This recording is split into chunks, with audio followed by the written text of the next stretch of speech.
नमस्कार दोस्तों, मैं हूं सुरजीत श्यामला। आप देख रहे हैं वर्कर वॉइस .in। दोस्तों, आप में से जो लोग भी कर्मचारी हैं, कहीं भी काम करते हैं, सभी लोगों ने ग्रेच्युटी का नाम सुना होगा।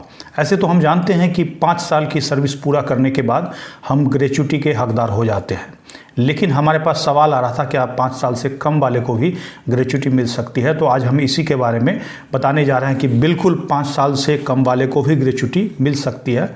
आज हम उसी कंडीशन को बताते हुए ये भी बताएंगे कि ग्रेच्युटी किन लोगों को मिल सकती है, साथ ही 5 साल से कम में कब मिलेगा और उसका कैलकुलेशन कैसे करेंगे, और अगर आपको उसके बाद भी मालिक या कंपनी के द्वारा ग्रेच्युटी नहीं दिया जा रहा है तो कहाँ शिकायत करेंगे। तो इन पूरी जानकारी को देखने के लिए बने रहे। तो आइए हम इसको स्टेप बाय स्टेप करके जानते हैं।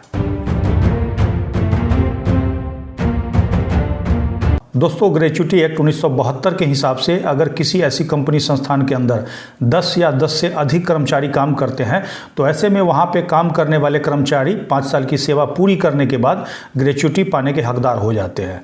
आपको बता दें कि ग्रेच्युटी पाने के लिए किसी कंपनी के अंदर इतना ही नियम काफ़ी है।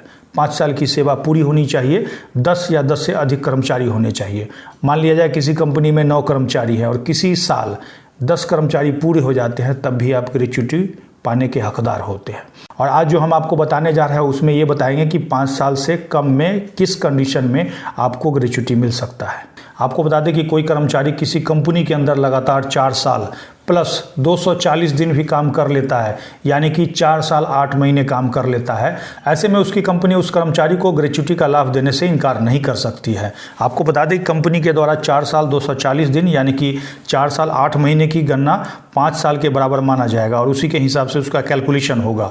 ग्रेच्युटी एक्ट 1972 की धारा 2 उपधारा क ग के अनुसार 1 साल 240 दिन माना गया है, जिसको कि माननीय सुप्रीम कोर्ट ने भी ललप्पा लिंगप्पा बनाम Lakshmi Vishnu textile mill Solapur 1981 2ACC के मामले में भी परिभाषित किया है। इसके बाद भी एक और कंडीशन है जिसके तहत अगर 5 साल की सेवा पूरी नहीं हुई है तब भी आपको ग्रेच्युटी मिल सकता है। यह प्रावधान उन लोगों के लिए है जिनकी मौत नौकरी के दौरान हो जाती है। अगर 5 साल की सेवा पूरी नहीं हुई है तब भी उनको ग्रेच्युटी का लाभ दिया जाएगा, लेकिन उसके लिए कम से कम 1 साल की सर्विस पूरी होनी चाहिए।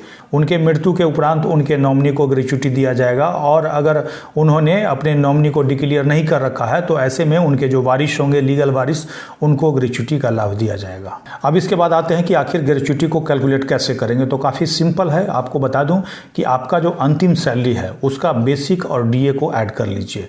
उसको जोड़ने के बाद आपका 15 दिन का जो सैलरी होता है उसको आपने जितना दिन सर्विस किया है उससे गुना कर दीजिए, एकदम क्लियर हो जाएगा, उतना ही आपका ग्रेच्युटी निकलेगा। उसके लिए आपको बता दूं कि एक फार्मूला है जिसके तहत आप खुद से भी कैलकुलेट कर सकते हैं, जो कि आपके स्क्रीन पे दिख रहा होगा।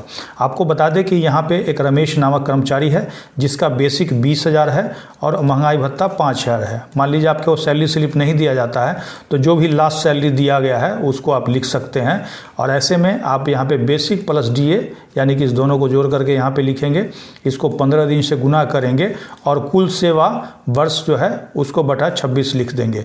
यहाँ पे 26 का मतलब होता है महीने में 26 दिन। कुल सेवा वर्ष हमने यहाँ पे 5 साल लिया है और रमेश का ग्रेच्युटी इस तरह से कैलकुलेट करेंगे और इसको गुना करेंगे तो कितना आता है आपके सामने एक बार मैं कैलकुलेटर पे कैलकुलेट करके भी बता देता हूँ, जिससे कि आप लोग खुद से भी मोबाइल से भी कैलकुलेट कर सकते हैं। अब यहाँ पे हम 20,000 बेसिक लेते हैं प्लस 5,000 डीए हो गया, यानी कि महंगाई भत्ता हुआ, इसको इक्वल टू कर लीजिए 25 हो गया। इसको 15 से गुना कीजिए, 15 से गुना आपने कर दिया और गुना करने के बाद फिर 5 से गुना कीजिए क्योंकि 5 साल की सर्विस है। 5 से गुना कीजिए, इक्वल टू कीजिए और इसको 26 से भाग दीजिए।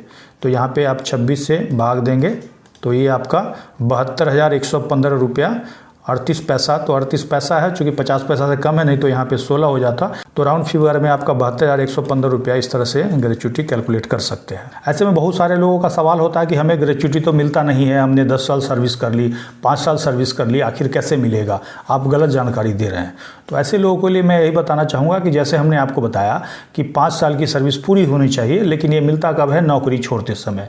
अगर आपको नौकरी से टर्मिनेट करते हैं लेकिन आपके ऊपर कोई एलिगेशन नहीं है तो ऐसे में आपको क्या करना है? उनके पास अपना दावा पेश करना है अपनी कंपनी के पास। तो दावा दावा कैसे पेश करेंगे। तो इसके लिए एक फॉर्म होता है जिसकी जानकारी हमने काफ़ी पहले दे रखी है। अगर आपने हमारे इस वीडियो को नहीं देखा है तो यहाँ पे आई बटन पे क्लिक करके देख सकते हैं, जहाँ से आपको फॉर्म भी मिल जाएगा। उसको डाउनलोड करके बाकी ये कैलकुलेशन जो बताया वो सारा कैलकुलेशन करके और फिर उनको डाक आदि से आप भेज सकते हैं। और भेजने के 30 दिन तक वेट करें। अगर 30 दिन के अंदर अगर आपको नहीं देते हैं आपके अकाउंट में, ऐसे में आप अपने एरिया के संबंधित लेबर कमिश्नर ऑफिस यानी कि कंपोटेंट अथॉरिटी के पास लिखित शिकायत कर सकते हैं। और होता क्या है कि 30 दिन से जितना दिन भी वो डिले करते हैं उसमें ब्याज आदि के साथ आपको ग्रेच्युटी का पैसा दिला सकते हैं और साथ ही उसके ऊपर जुर्माना भी लगा सकते हैं, कार्रवाई भी कर सकते हैं। तो दोस्तों काफ़ी पहले हमने ग्रेच्युटी के बारे में आप सभी लोगों को जानकारी दी थी, जिसको लाखों लोगों ने देखा और पसंद किया और उससे बहुत सारे लोगों को फ़ायदा मिला जिनको नहीं भी पता था कि ग्रेच्युटी क्या होता है।